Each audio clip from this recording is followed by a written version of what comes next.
yang memerlukan pengetahuan geografi yang sangat tepat. Dan ini secara khususnya disebut dalam Al-Quran, dan ini menimbulkan satu kajian yang banyak. Itulah bentuk yang ditanggapi oleh manusia. Itu tadi saudara mengenai bumi secara khususnya. Jadi doktor, tadi ada doktor menyebut tentang keistimewaan lapisan bumi tu. Kalau boleh doktor, sebelum kita ke soalan lain, doktor jelaskan apakah maksud lapisan bumi tersebut. Ya, ilmu manusia sekarang sangat terhad. Dalam Al-Quran tidak disebut, dalam hadis disebut bahawa ada 7 langit dan 7 bumi. 7 ini adalah bentuk yang macam mana. Ada yang mengatakan lapisan bumi ini ada 7 lapisan. Dan yang lapisan terakhir sekali, apa yang kita dapat lihat inilah permukaan yang boleh cukup baik untuk kita buat tanaman dan sebagainya. Tetapi kalau kita lihat di dasarnya, dia merupakan satu lava yang sangat-sangat panas dan sangat-sangat tinggi yang tidak mampu untuk diami. Dan oleh sebab itu Allah Subhanahu Wa Taala dengan penuh hikmahnya telah membalutkan bumi ini dengan satu lapisan yang kita dijadikan sebagai hamparan untuk kita hidup. Dan ini adalah satu pandangan. Dan satu pandangan lain, apabila disebut 7 lapisan bumi itu, maksudnya 7 buah planet yang lain yang mungkin ada kehidupan yang sama seperti yang kita alami di bumi ini. Tapi itu hanyalah sebagai andaian semata-mata. Walau macam mana pun, kita dapati bahawa bumi ini sangat special. Sebab di atas permukaan ini ada gunung. Di atas permukaan bumi ini ada aliran sungai, ada tasik, ada tanam-tanaman, ada laut dan sebagainya, ada angin yang bertiup dan ada kehidupan. Tetapi di planet lain tidak ada. Jadi lapisan yang ada permukaan di atas ini sangat-sangat istimewa, yang membolehkan tumbuh-tumbuhan merekah keluar daripada bumi dan mengeluarkan hasil. Sebab itu adalah ibarat sebagai tempat tinggal manusia, sebagai bahtera manusia. Dan kita, kalau saya boleh tambah sedikit, bumi inilah sebagai dewan peperiksaan bagi Bani Adam. Kita diletak di sini untuk sementara untuk menguji, sebagai dewan terbuka, open book exam. Dan kita akan dinilai nanti di akhirat. Dan kita diberikan segala kebebasan, dan kita diberikan petunjuk, dan kita memilih yang mana yang terbaik, dan kita akan dipertanggungjawabkan di atas pilihan tersebut. Maka bumi inilah tempat dewan peperiksaan terbuka. Dan itulah hikmahnya manusia merupakan makhluk yang istimewa di atas permukaan bumi ini, yang ditugaskan sebagai khalifah, sebagaimana kita tahu dalam konteks Islam. Itu baru kita cakap tentang lapisan bumi, belum lagi graviti bumi itu doktor ya? Ya. Maknanya bagaimana sesuatu itu dapat, kalau kita tengok laut tu sendiri doktor, bagaimana dia tidak boleh melimpah kan? Jadi kalau kita, mungkin dalam buku ni ada tentang graviti agaknya doktor. Ya, sebab graviti ini adalah sangat kompleks bentuknya. Sebab kalau kita katakan bahawa graviti ini mengikut kajian yang dilakukan oleh Newton umpamanya, apabila ada 2 objek, dia akan menarik. Di antara 2 objek ini dia akan ada tarikan bergantung pada saiz. Jadi kita ni ditarik ke pusat bumi ialah kerana kita ada jisim, dan bumi ada terlalu besar jisim, jadi tarikan ini kita ke bawah. Sehingga walau ke mana pun ke bumi kita pergi, diberikan perasaan kepada kita bahawa yang atas itu adalah langit. Walaupun kita duduk bahagian mana bumi yang bulat ini, kita dapat rasakan itu hikmah ilahi yang sangat sukar untuk diceritakan. Kenapa kita merasakan yang kepala kita ke atas, walaupun kita duduk di mana-mana bahagian bumi. Kalau kita bayangkan bumi yang global tu doktor, kalau kita duduk di bawah pun kita rasa masih di atas. Dan ini kita boleh buat percubaan. Kenapakah kita rasa macam tu? Maknanya Allah Subhanahu Wa Taala telah meletakkan satu deria di dalam telinga kita yang saintis mengatakan ada hubungan dengan koklea. Sebab bila koklea kita ini tidak diimbangkan, dia akan kita rasa pening dan kita akan terbalik sama sekali. Masa saya di sekolah dulu, kita buat satu uji kaji tentang udang.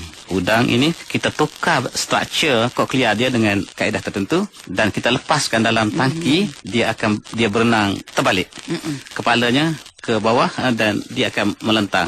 Dan dia rasakan di atas itu sebagai tanah dan di bawah sebagai langit. Dan kadang-kadang pilot kita juga yang membawa kapal terbang pejuang, selepas beberapa kali dilakukan sama soft berpusing, kadang-kadang boleh confuse di manakah bahagian atas dan di manakah langit, di manakah bumi, yang kadang-kadang pilot itu tersilap membuat keputusan, dirasanya ke langit tetapi dia menjunam ke bumi. Kadang-kadang accident, kemalangan berlaku di atas punca. Kerana bagaimanakah telinga yang ada dalam telinga kita boleh diterbalikkan dengan keadaan tertentu. Subhanallah doktor ya, maha suci, maha sempurna ciptaan Allah Subhanahu Wa Taala.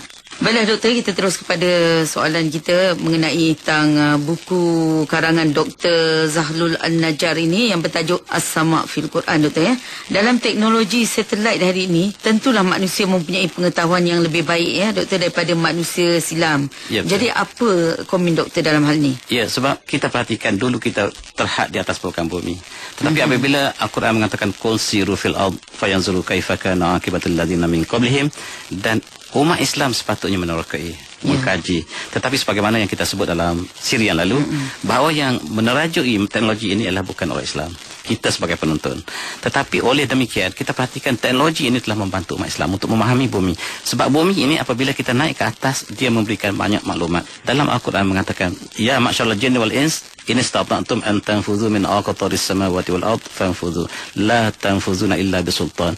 Di situ diberi dalam surah Al-Rahman ini bahawa wahai jin dan manusia, sekiranya anda dapat menembusi penjuru langit dan bumi, silakan pergi.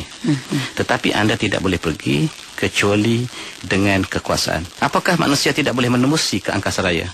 Jawapannya boleh, kecuali kalau kita tidak ada teknologi. Kalau kita ada teknologi, kita ada kekuatan, maka perkara ini boleh dilakukan. Dan ini kita dapati apa yang kita dapat saksikan hari ini.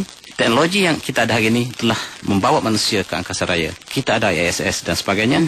Dan bumi ini dapat dilihat daripada atas dengan begitu cantik. Dan bagaimanakah putaran bumi ini kita dapat saksikan. Bagaimanakah edaran bumi. Bumi yang kita sangka diam, kita duduk ini sebenarnya sedang bergerak dengan begitu laju. Kita tak perasan ya? Kita tidak perasan. Macam kita naik kapal terbang, kita duduk tengok orang sebelah kita, diam. Kita sangka kita pun diam, tapi sebenarnya kita berjalan dengan 800 km per jam dalam kes mas kita berjalan. Dalam konteks bumi kita berjalan dengan kelajuan 187,000 km per jam. Sangat-sangat laju. Dan dalam perjalanan yang begitu laju, kita dapati bumi tidak pernah tergelincir keluar daripada landasannya. Alangkah indahnya bagaimanakah peristiwa ini berlaku? Ini kalau kita tidak meletakkan kepada kekuasaan ilahi, kita tidak dapat explain bagaimanakah bumi begitu harmoni berjalan di atas landasannya. Berputar dalam 24 jam satu hari, kemudian beredar mengelilingi matahari dalam 1 tahun satu lengkaplah pusingannya. Yang menerbitkan masa, yang menerbitkan musim, menerbitkan perubahan cuaca dan sebagainya. Dan ini adalah satu hikmah ilahi. Dan kalau kita lihat graviti ini tadi, bagaimanakah bentuk saiz bumi yang kita duduk ini? Kita dapat lihat daripada satelit. Kita lihat bagaimanakah sangat sesuai dengan saiz manusia. Saiz bumi ini kecil sangat kalau kita nak banding dengan planet lain. Tetapi ini sangat cukup sesuai untuk manusia supaya dia berputar 24 jam satu hari. Dan 24 jam satu hari ini cukup untuk manusia membahagikan kepada kegiatan sehariannya termasuk tidur. Dan inilah yang kita katakan hikmah ilahi. Dan graviti 9.8 meter per saat kuasa 2 ini cukup baik untuk kita bergerak di atas permukaan bumi. Sekiranya graviti ini sedikit tinggi, maka kita akan menghadapi masalah untuk hidup. Ataupun kalau terlalu kecil, kita akan melayang ke angkasa. Macam tu pula jadinya. Dan ini adalah sebahagian daripada apa yang kita saksikan pada bumi. Jadi doktor, nampaknya doktor, pertemuan kita menerusi minda intelek untuk kali ini sudah pun sampai ke penghujungnya. InsyaAllah kita akan bertemu lagi pada minggu hadapan untuk membincangkan tajuk dari buku yang sama, iaitu As-Sama' fil Quran. Pengarangnya Dr. Zahlul Al-Najjar, terbitan Darul Makrifah tahun 2007. Terima kasih kepada yang berbahagia Dr. Ma'rufah Ismail dari Universiti Putra Malaysia. Terima kasih doktor ya. InsyaAllah kita bertemu lagi pada minggu hadapan.